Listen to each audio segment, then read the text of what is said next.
Assalamualaikum warahmatullahi wabarakatuh. Bertemu dengan saya Kang Mas Jody di Ramadan 2026.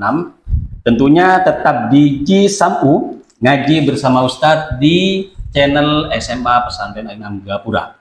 Dan hari ini kita bersama materi yang sudah dengan pemateri yang sudah malang melintang membahas tentang bagaimana pengetahuan-pengetahuan yang sifatnya berkaitan langsung dengan masyarakat. Dengan pemateri kita, Bapak Ustadz Rusdi Zarnas. Gimana Pak, puasanya tahun ini bagaimana? Alhamdulillah, lancar, istimewa. Istimewa ya. Baik, langsung saja Pak, bahwa tema kali ini adalah belajar tentang bagaimana sebenarnya tentang sikap kita ketika harus menghargai seorang tamu. Nah, sifat pertanyaan pertama yang sudah kami siapkan, dan ini juga dari beberapa masyarakat, menurut pandangan sampean dan sekaligus menurut pandangan kita, mengapa kemudian menganggap seorang tamu ini juga termasuk bagian dari bentuk keimanan manusia? Itu seperti apa? Ya, baik.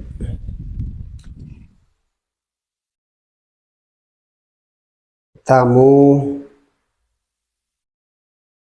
adalah bagian dari menghormati tamu adalah bagian dari iman.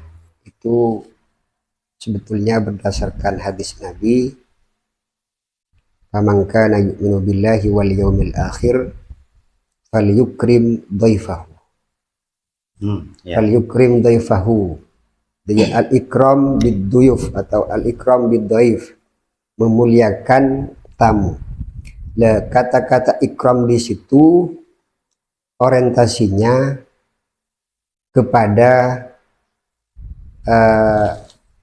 bisa dengan makanan atau memberi makanan, memberi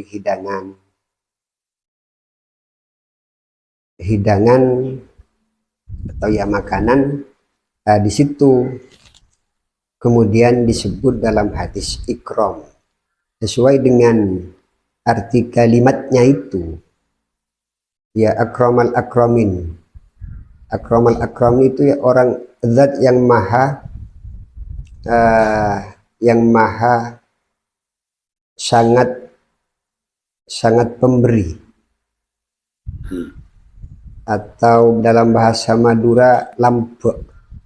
Nah, kalau bahasa lampek itu berarti kan identik dengan pemberian. Dan sehingga ikramid dhaif, memuliakan tamu itu identiknya dengan makanan, dengan hidangan. Berarti begini ya Pak, konsep dalam bahasa kita di Indonesia ya, terutama umumnya di kampung-kampung, kita tinggal di Madura, yang jelas kalau memuliakan tamu ini sudah harga mati. Berarti kata dari tamu adalah raja. Ini berarti juga konsepnya dari agama berarti Pak? Kalau tamu itu raja, itu konsepnya begini. Ceritanya dulu begini. Di Arab, kebiasaan orang Arab sebelum datangnya Islam, sebelum diutusnya baginda Nabi, itu memang punya kebiasaan yang kebetulan sama dengan ajaran Nabi, yaitu memuliakan tamu, memberi hidangan, memberi makanan kepada tamu. Itu kebiasaan orang Arab seperti itu.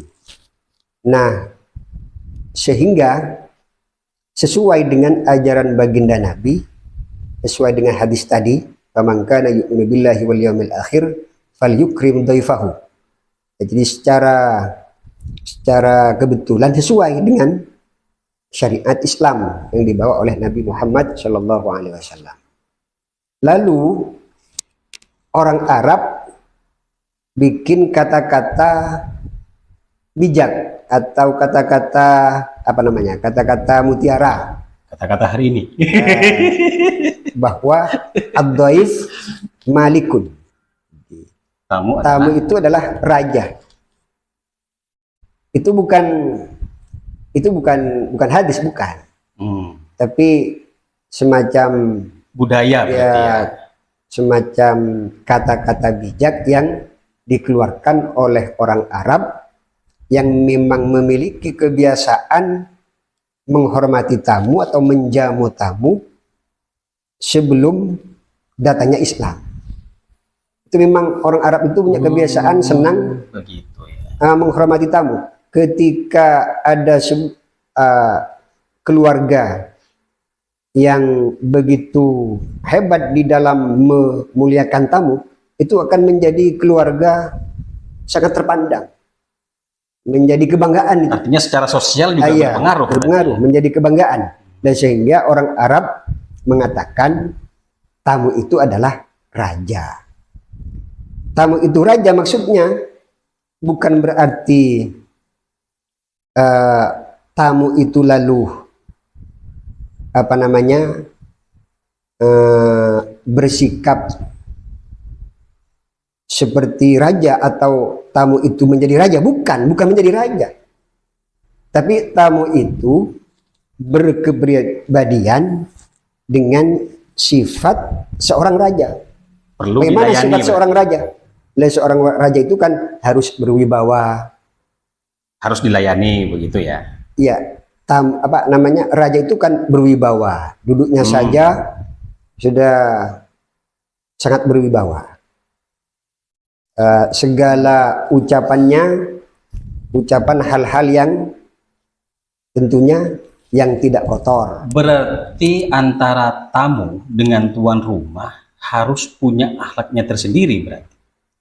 Jangan kemudian karena tamu adalah raja, kemudian sikapnya juga. Iya, punya hubungan punya korelasi yang erat antara tamu dengan tuan rumah. Tuan rumah memposisikan tamu itu raja, tamunya memposisikan dirinya untuk memiliki kepribadian atau sifat dari seorang raja. Tapi bukan menjadi raja, bukan. Ya. Apalagi mau jadi raja di rumah orang lain. Dewong kadang kita mau jadi raja di rumah sendiri sudah nggak sanggup. Raja sama istri, takut sama istri nggak bisa. Atau bahkan kepada anak kita kadang kalah. Apalagi mau jadi raja di rumahnya orang lain. Itu kan. Jadi kalau bahasa betulnya tidak boleh berdeka berarti. Maksudnya itu ya berkepribadian layaknya seorang raja. Maka raja itu harus terhormat. Duduknya saja berwibawa. Jadi kalau bertamu jangan duduk sembarangan. Jangan disalahartikan, wah saya raja. Wah saya berarti boleh memerintah. Ya tidak, bukan raja, bukan. Tapi berkepribadian sebagaimana sifat raja itu. Bahwa raja itu adalah mulia.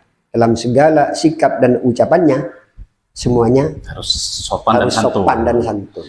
Oke, begini, kalau kemudian ditarik ke kondisi sosial masyarakat kita, Pak.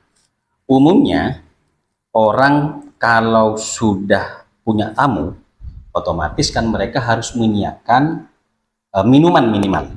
Apalagi kalau kita tarik ke Madura, di Sumeneb sekarang kita berada di Sumeneb ini sampai ke disuguhin makan. Nah, terkadang-kadang ada orang yang secara ekonomi ini masih anggap menengah ke bawah. Ini untuk mengasih makan ke tamu itu sampai harus ngutang, Pak, ke toko misalnya sebelah. Misalnya beli mie, beli telur misalnya untuk disuguhkan ke tamu. Nah, perilaku seperti ini sebenarnya dalam pandangan agama bagaimana? Ikram itu sesuai dengan situasi atau kondisi seseorang. Tidak ada standar yang tidak ada standar khusus bentuk ikram itu seperti apa. Tidak ada, tetapi sesuai dengan bahwa ikram itu ya tergantung kepada keadaan masing-masing tuan rumah. Tentunya berbeda di dalam hal dia itu memiliki apa yang dapat menjadi ikram kepada tamu. Berarti intinya tuan rumah tamu juga harus mengerti tentang kondisi Iya, sosial masyarakat. bikhtilafi ahwalil ashkhas istilahnya. Tergantung kepada individu masing-masing tuan rumah. Tentunya tidak sama. Kalau saya hanya bisa menyuguhkan secangkir teh, Ya. tidak lebih dari itu, ya itu sudah ikram. Anggaplah Bukan itu lalu- sudah masuk kategori gugur dalam konteks memuliakan tamu berarti. Iya, bukan lalu tamunya karena tamu penting lalu harus pakai Iya. sate misalnya. Ya, enggak. Tapi Kalau sebaliknya juga, Kalau Pak. sate tahu tidak masalah. Tahu bulat. Tapi sebaliknya, Pak. Terkadang justru silaturahmi ini juga terkadang hari ini yang terjadi, terutama Lebaran ya. Lebaran, ada momentum-momentum yang lain. Ada mindset atau cara berpikir masyarakat kalau enggak bisa membawa apa-apa ketika mau bertamu, ini enggak mau main. merasa canggung. Tanggung. Main. Nah, ini Ya. ini gimana juga pandangan Ya, agama betul. dalam hal ini? Silaturahmi sesuai dengan namanya. Silaturahmi, silatun maknanya menyambung famili. Bersilaturahmi. Lah, silatun itu di samping memiliki makna menyambung, itu juga memiliki makna pemberian. Pemberian, ya. Silatun itu bermakna pemberian. Lah makanya orang yang silaturahmi kita main ke family, makanya kalau ndak bawa-bawa oleh-oleh itu kan merasa ndak enak. Betul, ya. Itu memang sesuai dengan namanya. Silatun maknanya bermakna pemberian. Sehingga kalau orang bermain berkunjung ke sanak keluarganya, nggak enak kalau nggak bawa oleh-oleh. Karena Ya, memang benar. itu. Ya begitu yang banyak terjadi kan seperti itu. Tetapi ya oleh-oleh itu sebagaimana yang saya sampaikan tadi tentang kriteria ikram kepada tamu sesuai dengan kondisi masing-masing. Berarti tuan rumah juga tidak boleh mengharapkan itu. Atau misalnya saudara yang satu bawa oleh-oleh, terus kemudian saudara yang satunya lagi tidak bawa oleh-oleh, tuan rumah tidak boleh marah berarti. Tidak boleh. Ya itu ya. Ya. Terkait begini, sebagai motivasi bagi masyarakat penonton di studio SMA Gapura dan juga para santri dan juga wali santri mungkin yang menyaksikan tayangan ini, seberapa besar Pak pahalanya ini? Ini pahalanya orang yang menerima tamu dengan baik dan juga orang yang bertamu dengan baik kepada keluarga atau kepada family atau juga saudara yang lain. Bagaimana? Seberapa besar ini terkait pahala ini Ya. yang dijanjikan? Seberapa besar ya, mohon maaf ya, sebetulnya ada referensi yang lupa saya, tidak lupa, susah untuk mengingat. Itu sebetulnya ada ukuran dari baginda Nabi yang dihasilkan dari sebuah kasus atau kejadian ketika Nabi punya tamu, kemudian beliau tidak punya apa-apa. Ternyata oleh baginda Nabi itu ditawarkan kepada sahabat. Ternyata sahabat ada yang sanggup, walaupun pada waktu itu istri dari sahabat itu, ini mohon maaf referensinya tidak begitu jelas karena saya lupa. Istri sahabat itu sebetulnya ada makanan, tetapi untuk putra-putranya. Hanya cukup untuk keluarganya putra-putranya. sendiri. Tetapi oleh karena sudah sahabat itu sanggup terhadap baginda Nabi untuk memuliakan tamu Nabi, maka sisa makanan itu yang untuk putra-putranya akhirnya diberikan kepada tamu Nabi itu. dan Nabi sangat memuji hal itu. Tentunya kalau dipuji oleh Nabi, tentunya pahalanya sangat besar sekali. Tapi mohon maaf sekali lagi, ini ada referensi yang saya lupa. Ya, ya. Berarti memang selain memang dari proses budaya sebelum Islam datang, terus kemudian zaman Nabi pun cara memuliakan tamu ini kan juga menjadi bagian dari bersosial yang baik. Berarti ini memang kaidah yang tidak boleh kemudian luntur di tengah masyarakat kita. Ini kan persoalannya sekarang ketika manusia sudah banyak dikuasai oleh teknologi hari ini. Kita bisa tidak lepas dari handphone, terus kemudian alat elektronik lain dalam berkomunikasi. Kita sudah mulai sedikit bergeser cara silaturahmi, Pak. Nah, kalau silaturahminya karena tidak bisa datang langsung, tapi kemudian dia menghubungi pihak keluarga baik lewat HP, lewat aplikasi video call misalnya.